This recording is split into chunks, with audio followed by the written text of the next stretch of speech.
Concebido por el Espíritu Santo, a través de la Virgen María, se hizo carpintero, realizó grandes milagros, nos brindó su amor, hasta ser clavado en un madero, pero al tercer día, resucitó. Con gran poder y gloria, el Rey vive y pronto volverá. ¿Qué tal? Que Dios bendiga las vidas de todos ustedes. Es un verdadero placer para un siervo de ustedes, siervo de Cristo, Alberto Corporán Reyes, pastor de la Iglesia de la Cristianización, Templo del Espíritu Santo, que se localiza en la ciudad de San Pedro de Macorís, en nuestra ciudad, Avenida Independencia, esquina María Trinidad Sánchez. Queremos tratar en esta producción que me corresponde a mí sobre la herencia espiritual, sobre la paternidad de Dios. Para hablar de herencia espiritual y para hablar de herencia en sentido general, de valores que traspasamos los padres hacia los hijos, que debemos traspasar valores y qué obstaculiza que esos valores lleguen o no lleguen. ¿Qué puede impedir que esos valores sean incrustados en la mente y en el corazón de nuestros hijos? Este tiempo es una enseñanza muy especial para padres, para papá. Vamos a decirlo así bromísticamente, para papá. Vamos a hablar para jefes de familias, pero también para hijos. Y vamos a comenzar con un versículo bíblico muy especial que está en el libro de Proverbios, en el capítulo 1, amonestaciones de la sabiduría.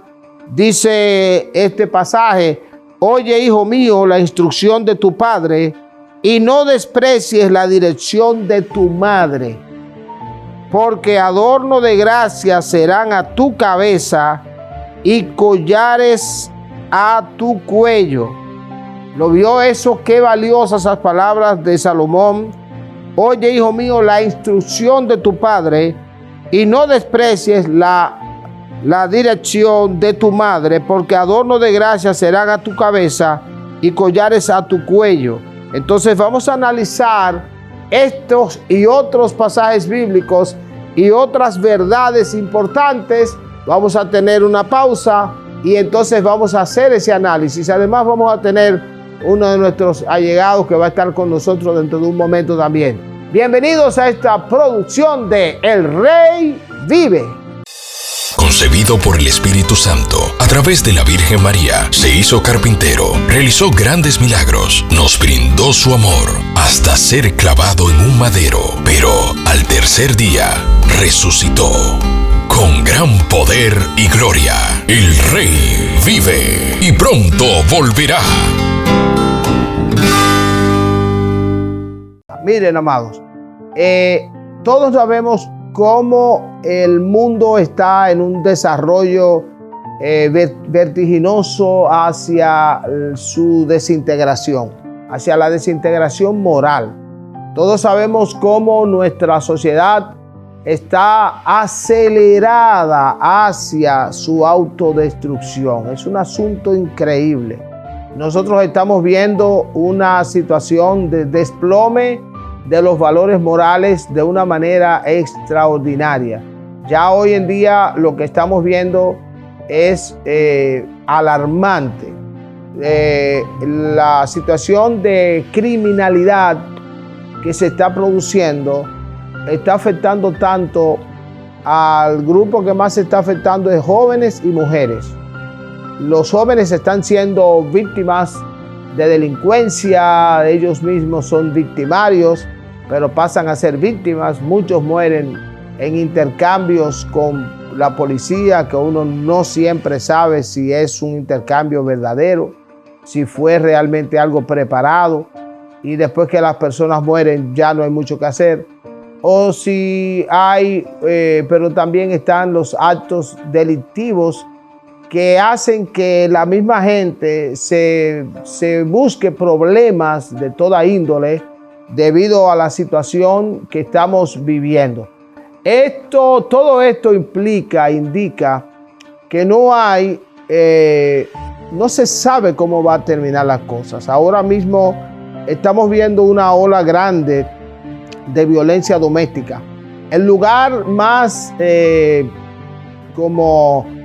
seguro es el hogar, se supone, pero resulta que en la misma familia muchos hombres están matando a sus esposas, pero ahora también están matando a sus hijos y a parientes y a la madre de la esposa. O sea, es algo terrible lo que está sucediendo.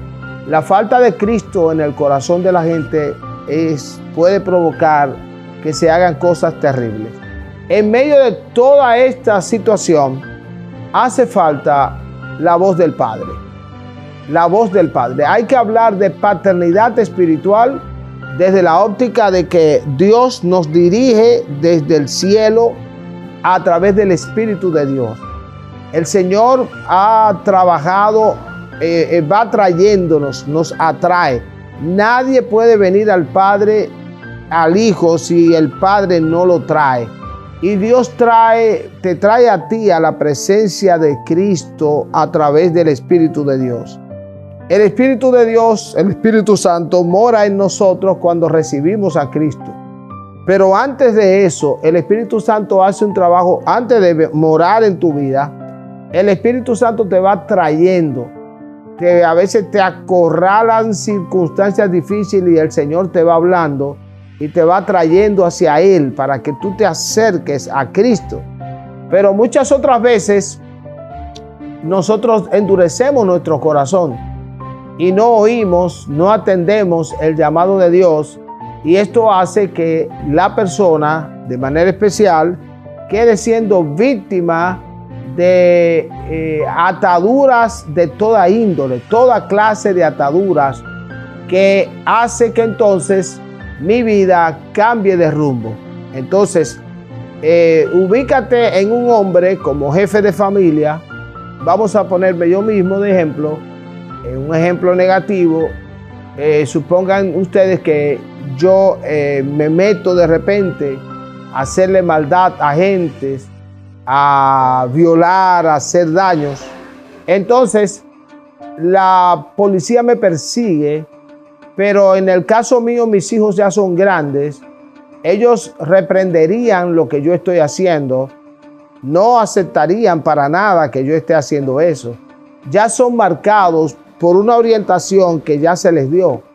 Pero en el caso de que fueran pequeños nuestros hijos, como el caso de muchos de ustedes que tienen hijos pequeños, los míos ya son grandes, son adultos, esos muchachos van aprendiendo que hay formas de salir bien, y es en base a la mentira.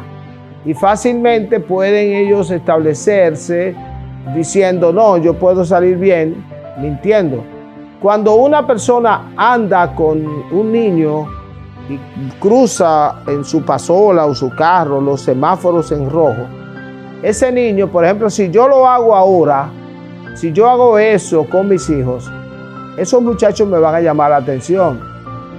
Lo han hecho, yo no suelo hacerlo, pero una vez me descuidé y el muchacho me llamó la atención. Mira, pero pasaste en rojo, porque no percibí, no me estaba dando cuenta. Entonces, pero no suelo hacerlo. Pero ¿qué pasa? Que yo les enseñé a ellos, les di valores, y los 3 hijos que tenemos conducen. Y les he hecho respetar y que respetemos. Así que todos lo respetamos. Y que respeten no solo el semáforo, sino darle preferencia a otros, a que otras personas puedan pasar, a que otras personas sean protegidas. Detente para que él pueda entrar. Detente para que esa persona pueda cruzar. Yo vivo haciendo eso no solo con mis hijos, sino con todo el que conduce conmigo, porque muchas personas en la iglesia, yo ando con ellos, por lo tanto tengo varios choferes que me acompañan en diferentes momentos y que están conmigo de manera especial. Entonces, a todos yo les vivo enseñando los mismos valores de que demos preferencia y cosas por el estilo. Lo que te quiero decir es que mis hijos no reproduzcan lo negativo que yo haga, no solo en el tránsito, sino en muchas cosas. Va a ser posible porque ya yo les enseñé. Por ejemplo, yo no acostumbro a decirle a mis hijos que hablen una mentira. Nunca lo he hecho, y si no lo hice en el pasado, tampoco lo debo hacer ahora. Miente, hablen mentira para yo quedar bien. Yo no puedo decir que no he hablado mentira nunca, pero te puedo asegurar que es difícil que mis hijos se acuerden un día en que yo les dije, di esto para yo quedar bien. Mira, háblale, dile que no estoy aquí o dile que no. Yo no le voy a hacer mentir. Si no puedo atender a una persona, le voy a decir claramente, dile que no lo puedo atender, no lo puedo recibir ahora. Él entenderá, luego lo explicaré. Pero ahora no lo puedo, pero no lo voy a poner a que mientan para yo quedar bien. Eso sobre todo porque yo no quiero que luego ellos repitan lo mismo. Entonces, la falta de paternidad, la paternidad espiritual es Dios traspasando sus valores a mí a través del Padre, del Hijo, del Espíritu Santo. Dios enseñándome a hacer la voluntad de Dios. Dios me enseña a través de su palabra y me guía a través de su Espíritu. ¿Cómo así? Usted recuerda que hay lo que se llama conciencia. El Señor ha puesto en mí conciencia. Y esa conciencia me permite ser dirigido por Él, porque hay cosas que yo no debo hacer y siento un remordimiento de conciencia para que yo no la haga. A usted le ha pasado eso, a todos.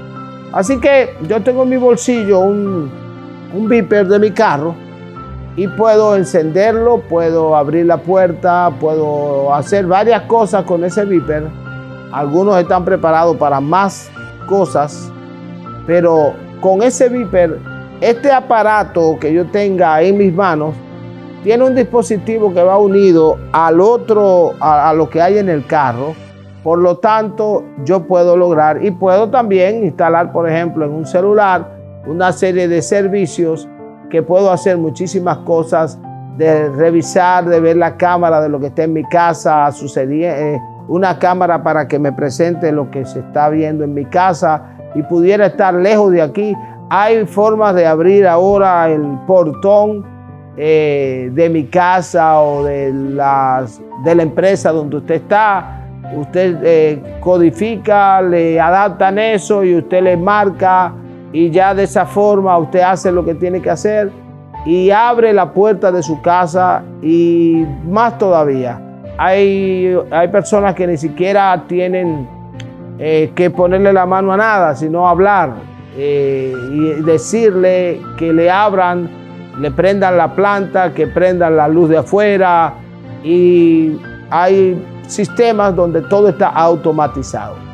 Entonces, eso es lo que pasa con el Señor, que el Señor se establece en nuestras vidas y hace que nuestras vidas sean conducidas por medio de la conciencia. O sea, está el Espíritu Santo viviendo en mí, pero aparte del Espíritu Santo que puede morar en mi vida, está también entonces la conciencia. Esa conciencia me remuerde, se renueva mi conciencia cuando yo he nacido de nuevo y me sensibiliza.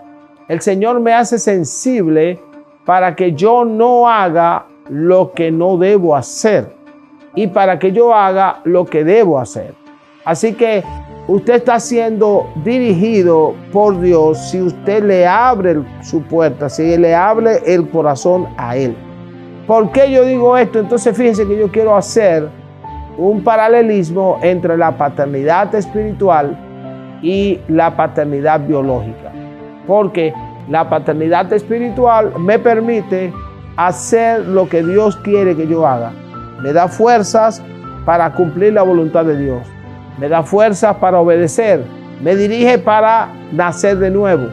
Para meterme en armonía, en sintonía, en compenetración con el Señor. Eso lo hace el Espíritu de Dios. Pero de esa manera también, algo parecido yo puedo hacer con mis hijos. Cuando yo les enseño valores, esos valores se convierten en un aparato, por llamarle así, muy especial. Un sistema de valores me permite que aún yo no esté al lado de mis hijos. Ellos andan conduciendo los tres y yo no ando siempre con ellos. Ya las enseñanzas que yo les di acerca de valora, cumple la ley, no violes esto, respeta las señales de tránsito, respeta al peatón. Todas esas enseñanzas, ellos no siempre van a estar a mi lado, yo no tengo que estar al lado de ellos siempre para que ellos la cumplan. La van a cumplir porque ya los formé en eso y se van a sentir mal si no cumplen eso. Por ejemplo, yo hace mucho no me ponía siempre el cinturón. No siempre el cinturón de seguridad me lo ponía. Pero mi hija Loalki me cayó encima sobre eso y siempre decía, papi, el cinturón. Papi, el cinturón. Que yo duraba varios minutos para ponérmelo. No siempre me lo ponía desde el primer momento. Papi, el cinturón. Hasta que no tuve que hacerlo muchas veces. Después de 5 veces más o menos con un recordatorio del cinturón, ya definitivamente es difícil que yo arranque el vehículo sin ponerme el cinturón. Porque primero quiero que ellos obedezcan. Pero si ellos son los que me dan indicaciones a mí, yo debo obedecerles. Y el cinturón es una necesidad. No es lo mismo enfrentar un accidente de tránsito sin cinturón que teniendo un cinturón de seguridad. Porque el carro puede dar varias vueltas, se puede voltear. Y una persona sin cinturón, por ejemplo, atrás, aquí en el país no se estimula el colocarnos el cinturón de seguridad en la parte de atrás del vehículo. Sí, adelante, pero no detrás. Pero resulta que hay países donde eso no es posible. Tú tienes que tener el cinturón de seguridad del asiento de atrás y todos tienen que tenerlo. Algunos carros reaccionan, inclusive te pitan o te trancan el juego. Hay carros que si tú no tienes el cinturón, ellos sencillamente no, se prende el vehículo, pero no arranca, no se mueve. ¿Se da cuenta? Entonces llevamos todas estas figuras fáciles de entender para poder decir que la presencia de valores en mi vida, inculcada por el padre, por el papá, la mamá, o sea, inculcadas desde el punto de vista espiritual y también desde el punto de vista biológico. Porque nosotros no podemos hablar esto y quedarnos en el aspecto solamente espiritual. Por eso estoy hablando de ejemplos prácticos dominicanos y del cual sea el país que tú eres. Ejemplos prácticos. Nosotros no estamos solamente para hablar teoría bíblica. Estamos aquí para enseñar y decir los valores que me traspasaron, yo los tengo que traspasar. En mi madre mucha integridad, mucha honestidad. Para ella no sería factible que yo ya murió no hace tantos años, pero para ella no sería factible que yo trajera cosas que no sabe ella de dónde provienen. Habría que preguntar y demostrar de dónde sale eso. Cuando yo era niño, obviamente. Pero asimismo, cada uno de mis hijos ha sido enseñado lo mismo. Fíjate, no me crié con mi padre, pero él como quiera, fue un hombre íntegro. Y esa integridad, honestidad, fue un valor, ha sido un valor para mí. Su integridad como trabajador del campo, como hombre de agrícola, que estuvo trabajando hasta un ancianito muy tarde de edad, muy avanzada de edad. Estaba sirviendo ahí. Estaba compartiendo el evangelio, compartiendo la enseñanza de la honestidad, de la integridad, y fue siempre un trabajador del campo, todo el tiempo. Con él entonces yo aprendí que hay que trabajar honestamente, íntegramente. No me crié con él, pero me dio valores, me traspasó valores. Ahora bien, ¿qué pasa? Que como él no vivió conmigo, entonces yo tenía vacíos. Grandes vacíos que yo tuve, que tienen que ver con el hecho de que yo no tenía un padre al lado, y entonces esa falta de paternidad me dejó grandes vacíos. Esos vacíos que yo tuve que confrontarlo en muchos aspectos, por ejemplo, en la formación del carácter, en cómo me enamoro, cómo conozco una chica, cómo le hablo. Hubo vacíos, yo no tenía un padre al lado y eso me dejó grandes vacíos. Sí había uno que otro padre adulto, persona adulta que me transmitió alguna enseñanza, que en algún momento me compartió alguna información, pero pero la falta de un papá, hubo padres que me orientaron, no cabe duda, pero pocos. Pero entonces el privilegio que yo no tuve, sí lo tienen mis hijos. Mis hijos tienen el privilegio que yo no tuve. Ellos tienen los valores que yo no pude tener desde niño. Sí, mi madre, pero muchas cosas que me faltaron por falta de padre, porque una madre puede hacer excelente papel de madre, pero nunca podrá hacer un excelente papel de papá, porque realmente nunca va a ser papá, sino mamá. Y la verdad es que puedo decir que los valores que mi mamá me inculcó y mi padre, aunque de manera indirecta, me han servido para desarrollar mi vida hoy. Ahora, ¿qué pasa? Que mis hijos tienen el privilegio que yo no tuve. Yo no lo voy a dejar solos en materia de, van a conducir, demuéstrame que yo puedo ponerte un vehículo en las manos. Demuéstrame que puedo. Vas a hacer alguna operación, yo estoy aquí. Necesitas ayuda para graduarte, para estudiar, yo estoy aquí. Necesitas movilidad para ir a la universidad, para moverte, aquí yo estoy.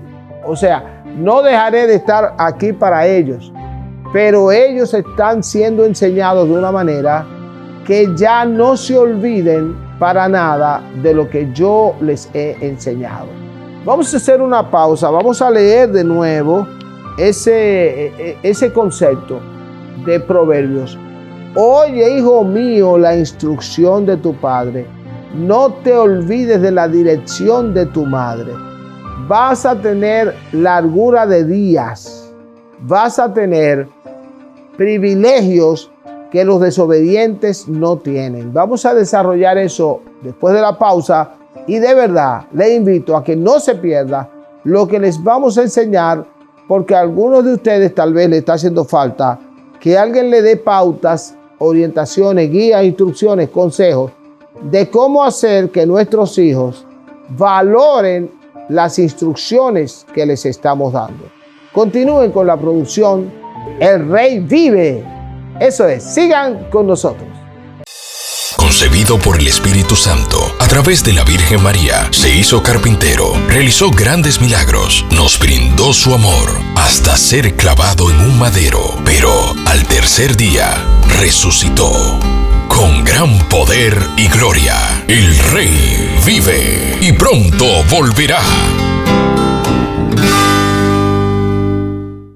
Muy bien, amigos, seguimos en estas instrucciones importantes sobre mi herencia espiritual, sobre paternidad espiritual y paternidad biológica.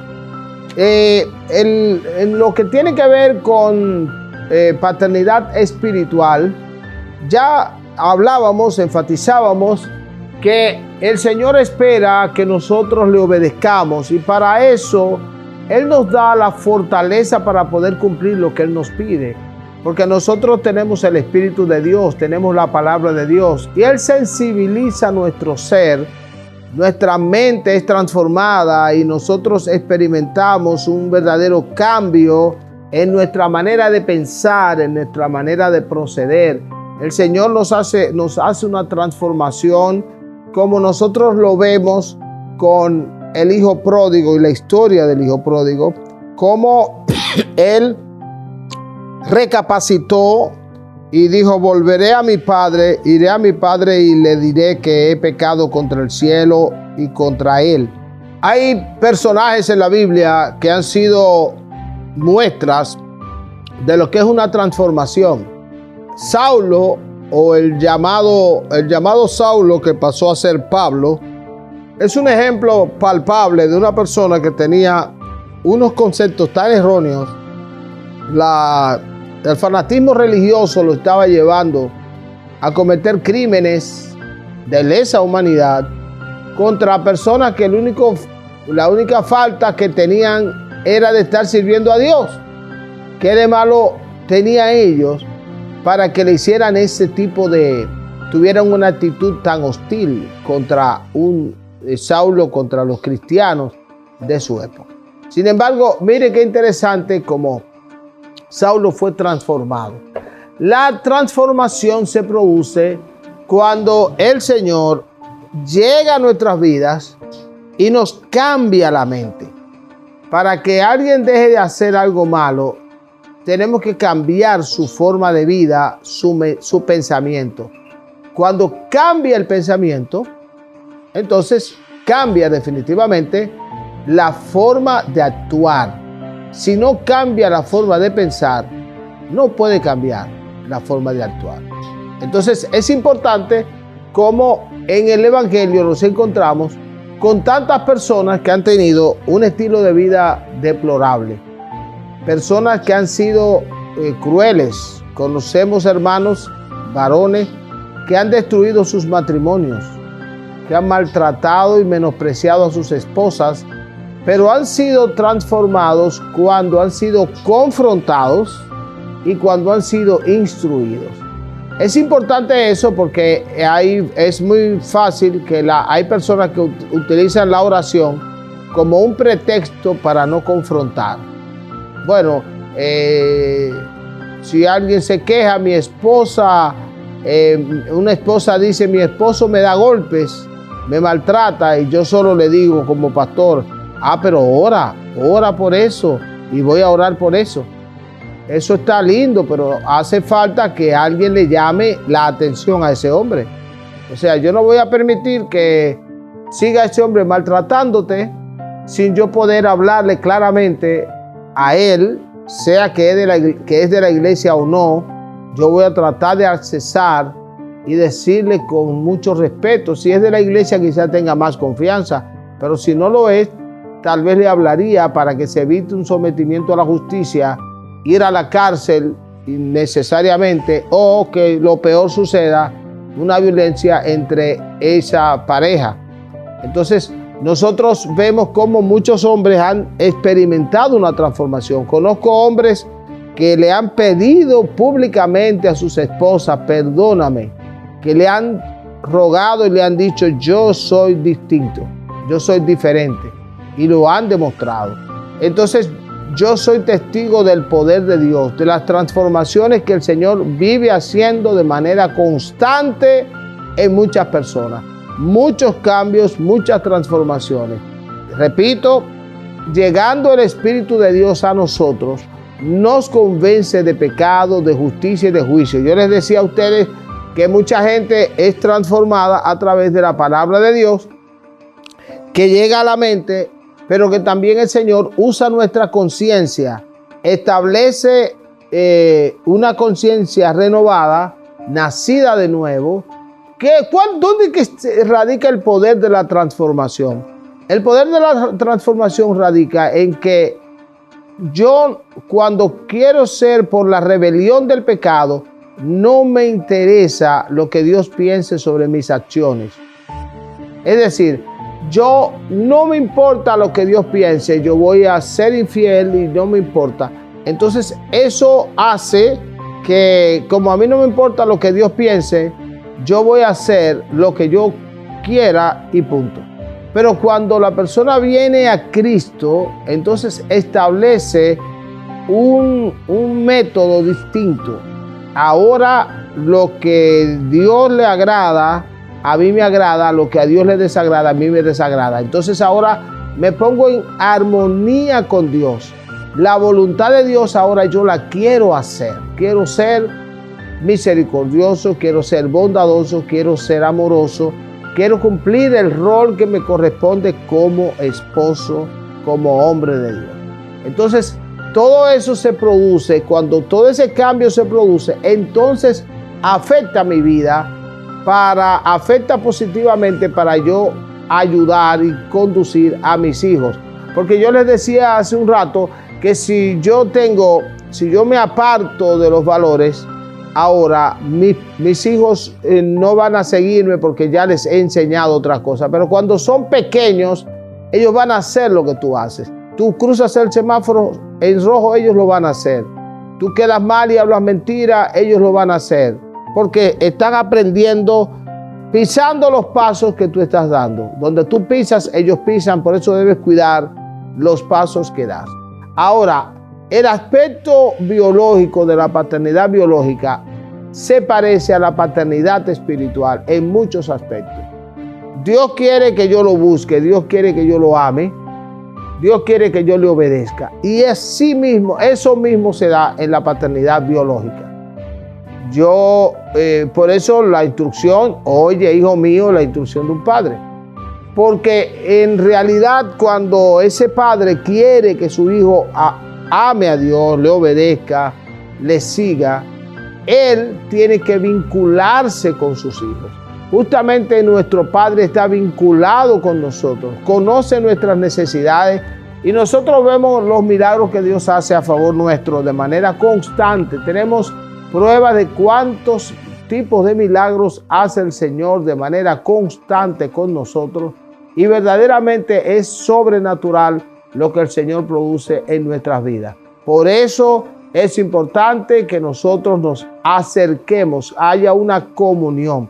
Entonces, cuando el Señor viene a nuestras vidas, se produce una comunión entre Dios y yo, una comunicación más íntima que me hace agradar a Dios, sentirme bien buscando su voluntad, me hace sentir bien obedeciéndole, amándole. Bueno, entonces hablemos de la paternidad biológica. Las palabras negativas con las que yo me introduje, que hay una situación muy grave en la cual nosotros estamos viviendo, donde muchos hijos están siendo muertos, asesinados por la misma banda donde forman parte, por la policía, porque están cayendo presos, perdiendo su libertad. Muchos están muriendo por hacer competencia, por levantar un motor en una sola rueda. Muchos muchachos están perdiéndose por drogas, por delincuencia, por muchas formas distintas. Y en gran parte, la mayoría de esos casos son muchachos que no han tenido un padre biológico al lado. Quizá el padre existía, soy hijo de mi papá y está vivo, por ejemplo, pero no lo tengo cerca. Eso es el caso de muchos. Entonces, en la ausencia de un padre, mire, la importancia de la voz del padre, la voz de papá. Tú sabes lo relevante que es que un hijo tenga un papá. Lo vuelvo a decir con el caso de mis hijos. Al tener un papá atento, que corrige, que ama, que no está amándoles más de la cuenta sin límites. Porque tiene que haber un balance en el cual aquí tengo el peso del amor a mis hijos. Es tan grande, tan grande, tan grande, que entonces produzco un desbalance. Como tengo tanto amor para él, pero no le pongo límites, entonces hay un desbalance. ¿Qué va a pasar con ese desbalance? Que entonces, por un lado, mucho amor, pero sin límites, sin corrección. Entonces, este desbalance va a provocar que cuando el muchacho se vea con deseos de hacer algo malo, como sabe que su padre lo va a proteger, lo va a hacer porque no va a haber consecuencias. Por lo tanto, debe haber un balance. Por un lado, mucho amor, pero también muchos límites, control, disciplina, corrección. Si eso falta, entonces el desenfreno es evidente. Y vamos a ir a un caso bíblico que es ejemplar para eso. Hablemos de David, el rey David. David es el hombre que Dios utilizó, como ustedes saben, para ser el rey de Israel en medio de un vacío tremendo. Porque el rey que había sido el primero era Saúl y fue un hombre nada espiritual. La Biblia habla de hombre natural que no percibe las cosas que son del Espíritu de Dios, y habla del hombre espiritual. Y David era un hombre espiritual, pero Saúl era un hombre carnal, un hombre natural sin la presencia de Dios. Y aun cuando la presencia del Señor estuvo, o sea, él fue un hombre natural a pesar de la presencia de Dios, porque hay hombre natural que no ha conocido a Dios nunca y no ha bregado, no ha tratado con lo espiritual. Eso lo entendemos. Que no lo entienda, no lo puede entender si no se discierne, si no lo aplica espiritualmente. Pero no es el caso de Saúl. Saúl había sido instruido en la palabra y Dios le dijo cosas que iban a suceder y sucedieron en su vida de manera especial.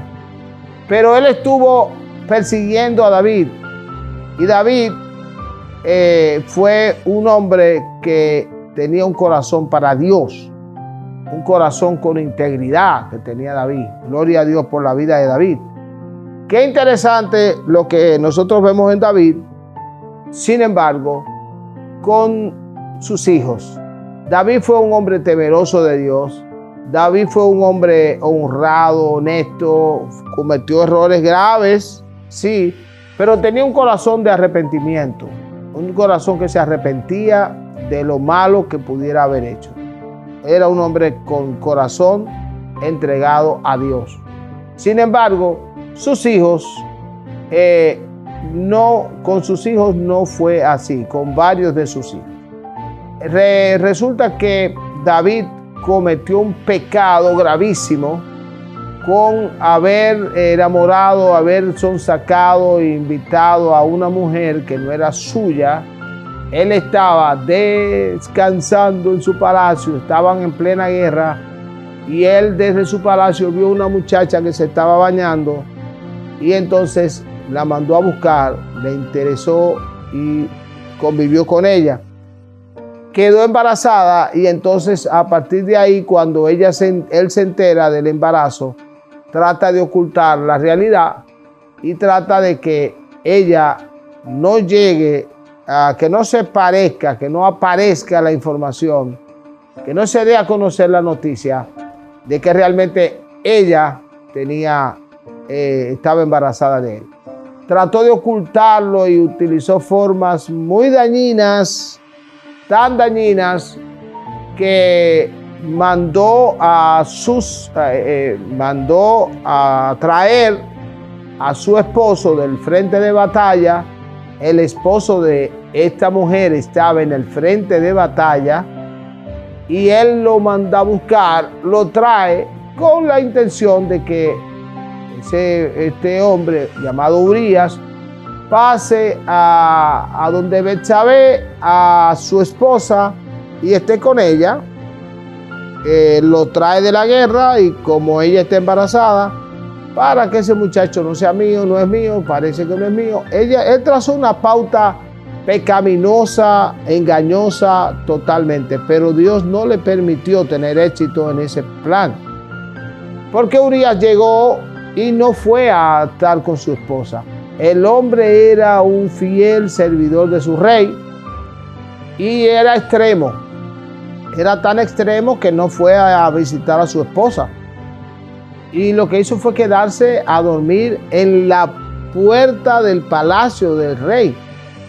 En otras palabras, no voy ni a ir a mi casa, pero bueno, pudo haber ido, pero él lo que quería es poder decir, bueno, ya él fue a su casa y ya resolvió, y ya ese muchachito me lo quité de encima. Sin embargo, no pudo lograrlo. Urías se quedó en la puerta del palacio y le dijo: jefe, estamos en guerra, yo no voy a dejar a mi jefe solo. No, yo estoy aquí, yo me voy a quedar con usted. David no le quedó más remedio que mandar a Urías con una carta. Ve, llévale eso al jefe del ejército. Y la carta era una sentencia de muerte contra él mismo, pero él era tan fiel. Y usted sabe que en esos tiempos, en los tiempos bíblicos, había demasiada forma había que tener mucha fidelidad a lo que se mandaba, o sea, mucho respeto. Él no miró la carta, y la carta realmente contenía una información muy negativa contra él mismo. él le mandó a decir al jefe del ejército: ponme a Urías en un lugar donde se den los frentes más delicados, y la intención era para que muriera. Y así fue, y Urías murió. Pero David pensó que se había ganado la gloria y que había quedado muy bien. Sin embargo, lo que para él no imaginaba, que Dios estaba viendo la situación. Entonces le habló el Señor a través de un profeta llamado Natán. Y Natán, entonces, ¿qué hizo? Que al hablarle a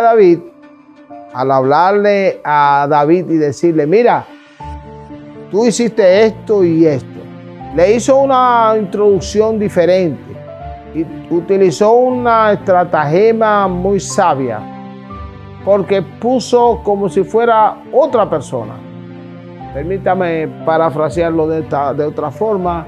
Mira, ¿qué te parece si un hombre que tiene tantas propiedades y luego viene uno que no tiene tanta propiedad, y hay uno que solamente tiene una sola propiedad? Imagínese usted, tiene muchas vacas, pero aquel solamente tiene una vaquita. ¿Qué te parece si este abusador le quita la única vaca que él tiene, teniendo él tantas vacas? Y entonces la verdad es que David dice: pero es un abusadorcito grande, merece la mayor condena. Y entonces ahí el predicador le dice: tú eres ese hombre, tú eres el hombre que, teniendo tantas riquezas, le quitaste lo único que tenía, un hombre. Él no se imaginaba que alguien pudiera decir eso. Y ahí viene David confrontado para que sepa que tú has hecho esto. Y como consecuencia de lo que ha sucedido, tú vas a ser muy afectado, porque vas a tener toda clase de situaciones en tu casa. Vas a tener violencia, tus mujeres van a ser afectadas. En otras palabras, David experimentó una situación muy especial, sobre todo cuando le dijo el Señor: nunca faltará la espada en tu casa. Nunca la espada faltará en tu casa. Vas a tener violencia dentro de tu casa.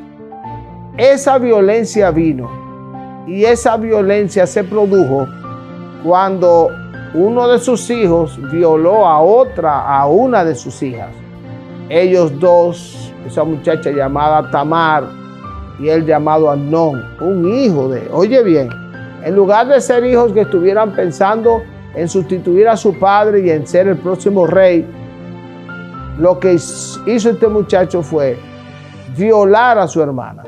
¿Por qué? Porque el diablo se le metió dentro. Fíjate que cuando David provocó que eso pasara, cuando pecó, le dio libertad al enemigo para entrar en su vida y usarlo de manera destructiva.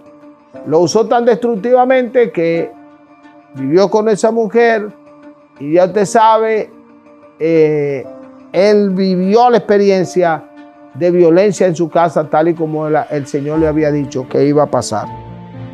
Esa violencia que llegó a su hijo, en sus hijos, él no la confrontó. Él no confrontó la situación de pecado de sus hijos. En lugar de confrontarlo, él lo que hizo fue, le dijo palabras sencillas: mira, no te puede pasar eso, ¿qué pasa? No, él no confrontó a sus hijos. Este muchacho viola a su hija, una violación entre familias, y David no se le ve corrigiendo a Amnón por lo que ha hecho. No le llamó la atención, no dijo nada, y por lo tanto dejó las cosas sin resolver. ¿Qué pasó? Que otro de sus hijos dijo: pero yo voy a vengar la violación de mi hermana, porque el violador no era hermano de padre y madre de la muchacha, y eso hacía que hubiese un poco más de distancia, que la hay todavía en la actualidad en muchos países, que este no es mi hermano de madre y por lo tanto no es tan hermano como si fuera de madre y padre, y a veces hay distancia. Esa distancia David pensó que no iba a haber ningún problema con el hecho de que este muchacho haya violado a su hermana. Pero uno de los hermanos de Tamar dijo, yo voy a vengarme. Y entonces ahí vino la violencia, que uno mató al otro. Un hermano mató a su propio hermano. O sea, qué doloroso eso, señores. Todos nosotros estamos viendo lo que hoy en día ha ocasionado en David esa situación. Pecó, introdujo el pecado en su casa y esto se convirtió en una multiplicación de males. Hagamos una pausa para volver en la parte final, a hablar de cuál fue la actitud que salvó a David con relación a su hijo Salomón. Cuando David actuó como debió haber actuado en los casos desde el inicio, y cuál fue el resultado de esa paternidad responsable en la vida de David. No se lo pierdan, seguimos en breve. Concebido por el Espíritu Santo, a través de la Virgen María, se hizo carpintero, realizó grandes milagros, nos brindó su amor, hasta ser clavado en un madero, pero al tercer día resucitó. Con gran poder y gloria, el Rey vive y pronto volverá. Muy bien, aquí está nuestro hermano Néstor, que hoy es un líder de Dios, pero que es un hijo de un pastor un hombre que duró muchos años pastoreando, Néstor Nova, y él se llama Néstor Nova Constante. Sí, señor. Entonces, qué privilegio tenerte, hermano, con nosotros. Yo quiero tu opinión sobre la paternidad responsable y el ejemplo del que estoy hablando en este momento es sobre David como antes de y David después de. ¿Cómo así? Tú sabes que David vivió una situación muy grave en la cual tuvo demasiada violencia en su casa porque él metió el pecado de manera abrupta y eso le destruyó. Se levantaron hasta sus propios hijos contra. Y uno de ellos violó a su hermana. Pero David no se le ve asumiendo una responsabilidad de corrección a lo que había pasado. ¿Qué opinión te merece eso? Excelente, buenas tardes. Dios le bendiga, pastor. Bueno, aquí vemos lo que son dos vertientes de lo que es la paternidad. La paternidad, todos sabemos que no solamente involucra lo que es la parte biológica, o sea, la intervención biológica en lo que es en el acto de procreación del ser humano, sino que luego que llegan los hijos, hay una parte que es mi responsabilidad, ya moral y familiar con ese hijo, con esos hijos, de yo protegerlos, no sobreprotegerlos, pero protegerlos y guiarlos en el camino correcto. Entonces, por ejemplo, cuando yo no respondo de la manera que yo debo a mi responsabilidad como padre, entonces me está faltando esa parte o esa fase de lo que es la paternidad responsable, que es exactamente el caso que hemos visto acá con lo que usted ya ha planteado. Ese vacío que dejó David provocó que sus hijos se levantaran en contra. Le faltó corrección, le faltó amonestación. Él pudo haber evitado esa violación, o él pudo haber evitado, quizás la violación no la iba a poder evitar, pero sí el asesinato de su hermano contra su hermano. O sea, el asesinato la violencia entre dos hijos. O sea, ¿cómo tú crees que eso afectó a David en el futuro de rey, en su papel de papá? ¿Cómo le afectó? Bueno, sabemos que hay un dicho en nuestro idioma español, que toda acción trae una reacción. O sea, la falta de yo hacer algo, eso trae una repercusión en un futuro, aunque en el presente yo no me esté dando cuenta. que prácticamente fue lo que vimos aquí que sucedió. O sea, se veía como un padre presente pero ausente a la vez. Hay padres presentes y ausentes. O sea, presentes porque está la figura paterna, pero ausentes porque exactamente con lo que ya usted ha mencionado, hay momentos en que inclusive, aunque yo esté presente en el hogar, puede ser que yo esté ausente para con mis hijos en esos momentos de calidad, en esos momentos de afecto, de amor y por supuesto, en esos momentos de corrección donde yo necesito reorientar y reencaminar al hijo que yo veo y me he dado cuenta que se está yendo por el camino incorrecto. Ok. Ahora vemos, yo hablaba, y esta es la parte final del programa, sobre un David y Salomón. Con Salomón, David fue distinto. ¿Qué te parece eso?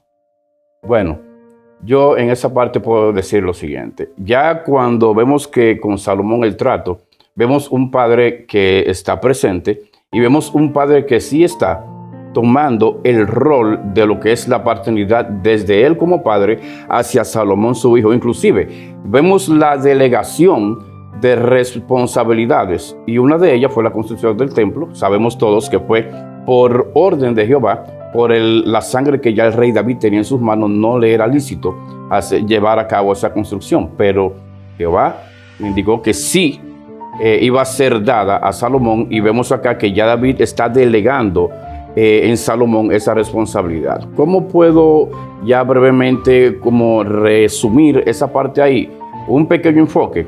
Bueno, yo digo, eso es una opinión personal, bueno, lo que no pude hacer en el pasado con el evento acaecido aquella vez, déjame tratar de retomar mi papel de paternidad para que con este no me pase igual que como me sucedió con los demás antiguamente. Él estaba impulsado además de evitar el error, también él estaba interesado en darle continuidad al templo. Ese fue un motor, una chispa que lo inspiró. Además del cambio de actitud, porque se nota que fue muy distinto. Reunió a su hijo y le dice, mira, ama a Dios, obedécele, si tú le niegas, él te va a rechazar y tú vas a tener problemas. Obedécele con corazón presto, obedece. Pero además le dio el plano y le dijo, mira, aquí tienes todos los elementos que tú necesitas para construir. Porque ya David no iba a poder construir el templo. Dios le había dicho que no lo iba a hacer. Y él entonces ahora se concentró en que su hijo lo hiciera. Y le dio los planos, y le dio dinero, y le dio oro, y le dio de todo. Pero además le dijo al pueblo que contribuyera. Y le dijo, mira, comunícate con el pueblo, habla, oriéntate, dale para adelante a lo que vamos a hacer, a lo que tú debes hacer. Entonces ahí tenemos una diferencia. Si él hubiera actuado así desde el principio con sus otros hijos, la cosa hubiera sido diferente. Claro que sí, porque ese último ejemplo que usted acaba de mencionar, pastor, vemos ahí lo que es el enfoque de una paternidad responsable en todo el sentido de la palabra. Lo que es lo contrario a lo que se vio en el primer ejemplo que usted puso. Ya sea por ignorancia, porque se le pasó, sea cual fuese la razón que haya sido, pero vemos que en la segunda parte con Salomón sí vemos una paternidad responsable de padre a hijo. Excelente. Tenemos que terminar. Háblale a la cámara, háblale a la gente. Tú vienes de un ejemplo, tienes ejemplo de papá y tienes el privilegio de estar criando a tus hijos en base a los valores que recibiste. Háblale, dale unas palabras a los padres con relación a la crianza que están haciendo ahora. Perfecto. Sí, podemos decir, y así es, ciencia cierta, que lo mejor que podemos hacer nosotros como padres para nosotros guiar y criar a nuestros hijos es guiarlos sobre el fundamento de la palabra de Dios. La palabra de Dios nos insta a nosotros, a los padres, a que guiemos, o sea, que enseñemos a nuestros hijos, yo parafraseándolo, en el camino. O sea, instruye al niño en su camino y aun cuando fuere viejo, él no se apartará de él. El niño cuando nace, crece, empieza a explorar y necesita un guía experimentado que lo ayude y lo lleve de la mano en todo ese tiempo, en ese intervalo de tiempo, desde que comienza a tener conocimiento hasta que ya está en pleno conocimiento para seguir la vida solo. Eso es una edad muy apremiante y muy importante, en el cual la intervención de nosotros los padres es sumamente importante con nuestros hijos. Porque como decimos en el argot popular, si no lo crío yo y no lo enseño yo, le enseñarán los chicos de la esquina. Ahora que estamos en lo que es la era tecnológica de la comunicación, entonces no podemos dejar a que nuestros hijos sean criados y capacitados por lo que es, vamos a decir así, las redes sociales, que no son herramientas malas, pero todo es con el uso que se le da. Entonces yo soy el responsable de guiar a mi hijo y criarlo, instruirlo en el buen camino y no dejarle esa responsabilidad paternal ni a las redes, ni al profesor, ni a la sociedad. Esa es mi responsabilidad. Bien. Yo creo que hemos durado 1 hora hablando principios y valores que si lo tomamos en cuenta nos va a ir bien. Porque yo necesito que mis hijos me sustituyan, me releven. Llega un momento que la capacidad mental, física se pierde. Si uno llega viejo, porque muchos mueren jóvenes, o no llegan a viejo y mueren antes. Si el que está vivo, usted tiene sus hijos vivos, usted está vivo, usted está saludable hoy, usted no sabe si lo va a estar mañana. El hijo que hoy yo desprecio, yo no sé si será el que me va a salvar la vida mañana. Entonces yo le recomiendo a todos los padres, hombres, mamás, a tutores, hermanos mayores, que tomen en cuenta eso, que traspasen los valores que tú has recibido, y si no has recibido valores, pues no traspase lo negativo que tú has recibido, porque necesito que mi hijo reproduzca lo bueno. Yo no quiero que él sea una víctima, ni me convierta en víctima también de sus acciones. Yo quiero que él sea un joven, una persona que se convierta en un adulto responsable, en un ciudadano responsable, que ame a Dios, que tema a Dios y que tema a la gente, ame a la sociedad. Les dejamos todos estos principios recordándoles que la herencia espiritual, lo que Dios ha hecho conmigo, de convertirme en un hombre que ama a Dios y ama a su esposa y a su familia, yo lo voy a traspasar a mis hijos para que ellos hagan algo similar y aún mayor, que se vayan más lejos todavía, porque para eso tengo la ayuda del Señor para lograrlo. Néstor, gracias. Alberto, y les espero que nos visiten en la iglesia y que sigan en esta programación especial. El Rey vive. Concebido por el Espíritu Santo, a través de la Virgen María, se hizo carpintero, realizó grandes milagros, nos brindó su amor, hasta ser clavado en un madero, pero al tercer día resucitó. Con gran poder y gloria, el Rey vive y pronto volverá.